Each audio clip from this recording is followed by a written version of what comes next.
Pak Data, kita tahu bahwa kompas.co.id ini kan merupakan enabler e-commerce, kemudian juga e-commerce data analytics. Tentunya kita ingin mengetahui lebih dalam berdasarkan data dari kompas.co.id ini, sebetulnya bagaimana sih tren belanja konsumen di e-commerce domestik saat ini, kemudian mempengaruhi strategi brand FMCG, dan apa nih insight yang cukup menarik untuk kita ketahui? Baik, terima kasih Mbak Sasa untuk kesempatannya. Jadi memang kami mencoba merangkum data-data yang kami ambil dari semester 1 2025 ini dari beberapa e-commerce yang besar seperti Shopee, Tokopedia, TikTok Shop, dan Lazada dan Blibli. Dan kita bandingkannya dengan semester 1 di tahun lalu. Nah, yang menarik di e-commerce ini itu terjadi peningkatan year on year itu sebesar 26%, dan saat ini jumlahnya sekitar 66 triliun gitu dalam satu semester ini ya. Nah, kalau kita lihat 50%-nya itu berasal dari kategori kecantikan, yaitu beauty. Dan kategori beauty itu mengalami peningkatan sebesar 28%. Kita lihat lagi di kategori makanan dan minuman, itu kontribusi 21% dan mengalami peningkatan sebesar 24%. Demikian juga dengan kesehatan dan kategori ibu dan bayi mengalami peningkatan juga sekitar 18%.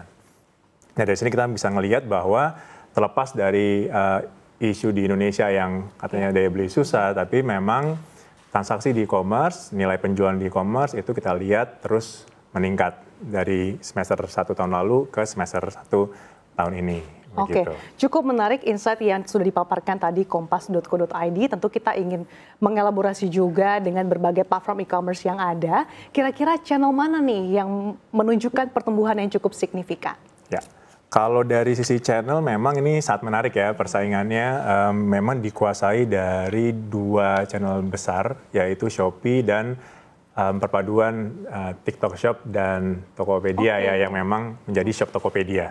Nah, di Shopee sendiri memang masih memiliki market share 60%. Dan Shop Tokopedia itu 36%. Tapi yang menarik adalah peningkatannya Shop Tokopedia ini dibandingin dengan tahun lalu itu hampir 20% year on year-nya. Nah, ini yang saya lihat ini akan jadi pertarungan yang menarik nih di semester 2 2025 nih. Apakah memang Shop Tokopedia ini terus menarik bagi pelanggan dan bagaimana Shopee meresponnya. Kalau kita lihat juga kontribusi besar Shop Tokopedia ini terjadi karena peningkatan kategori beauty juga, which itu adalah kekuatan juga di Shopee. Jadi ini satu hal yang menarik di mana kontribusi kategori beauty atau kecantikan itu dia naik 100% year on year di Shop Tokopedia. 100%? 100% gitu. Jadi ini yang menarik meskipun memang di Shopee juga peningkatannya 25% gitu. Nah, ini yang saya rasa cukup menarik. Di samping itu saya mungkin mau coba gali lagi di bagian kategori-kategori tertentu ya. Jadi kategori kecantikan yang menarik itu ada 3 top kategori yang juga tumbuh dengan pesat, yaitu kategori parfum, pelembab wajah, dan body lotion, body butter. Nah, yang menarik ada satu brand yang performanya itu meningkat 230% year on year. Nah, ini epic banget nih kalau menurut kita. Nah, ini yang mungkin nanti kita lihat layak nih untuk diapresiasi gitu ya. Dan ini merupakan brand lokal juga. Di makanan minuman misalnya kita juga ngelihat ada 3 kategori besar yang jadi rising gitu ya, yang meningkat, yaitu kopi, minuman bubuk, dan susu HT. Yang menarik di kategori makanan minuman ini kategori yang sehat gitu ya, yang dikategorikan bisa dibilang lebih sehat, itu juga tumbuh signifikan. Contohnya kita lihat sekarang tren orang minum cuka apel. Wow. Sebelum makan minum, karena untuk memperlancar pencernaan begitu, itu kategorinya tumbuh 60%. Kemudian yang biasanya mungkin pakai minyak goreng biasa, mulai ada peralihan ke minyak zaitun. Kemudian konsumsi beras yang biasa mulai ke beras merah. Nah, hal seperti itu juga beralih, dan ada satu brand lokal tadi ya yang cuka apel itu peningkatannya sampai 500%. Bahkan 500%? 500%, jadi tinggi sekali. Jadi baru muncul, tapi setahun belakangan dia peningkatan 500%. Nah, ini juga brand lokal dan ini menarik sekali apa yang bisa dilakukan. Terakhir mungkin saya juga mau share di kategori Mom and Baby. Itu ada kategori yang cukup rising, itu baby lotion cream, vitamin anak, dan sabun bayi. Kalau sabun bayi biasa, tapi baby lotion cream dan vitamin anak ini juga mengalami peningkatan cukup tinggi. Artinya sekarang bayi dan anak-anak itu benar-benar jadi fokus mak-mak mungkin ya, ibu-ibu belanja di e-commerce saja. Dan ini kategori menarik karena waktu saya punya anak nih ya, masih bayi, kayaknya nggak saya kasih vitamin anak tuh gitu. Dan sekarang arahnya ke sana. Sekarang ke sana. Apalagi lotion. Lotion itu saya juga bukan sesuatu yang mungkin rutin zaman dulu ya. Sekarang mungkin kesadaran untuk mengurangi mungkin efek polusi gitu ya, itu dipakai jadi baby lotion. Dan itu mengalami peningkatan 48%.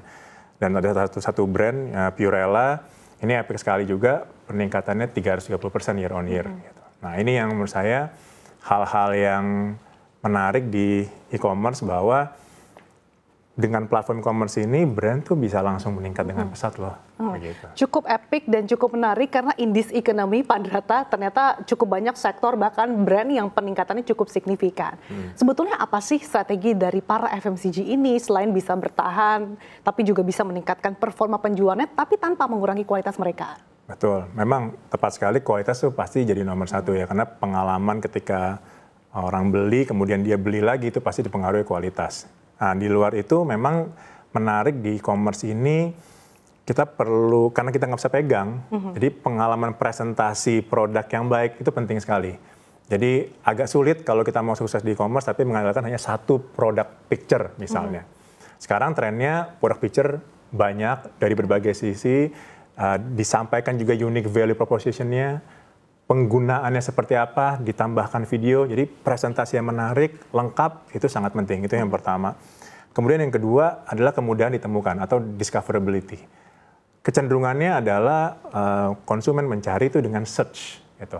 Nah kalau di search, kitanya nggak muncul di urutan awal-awal, itu emang akan sulit.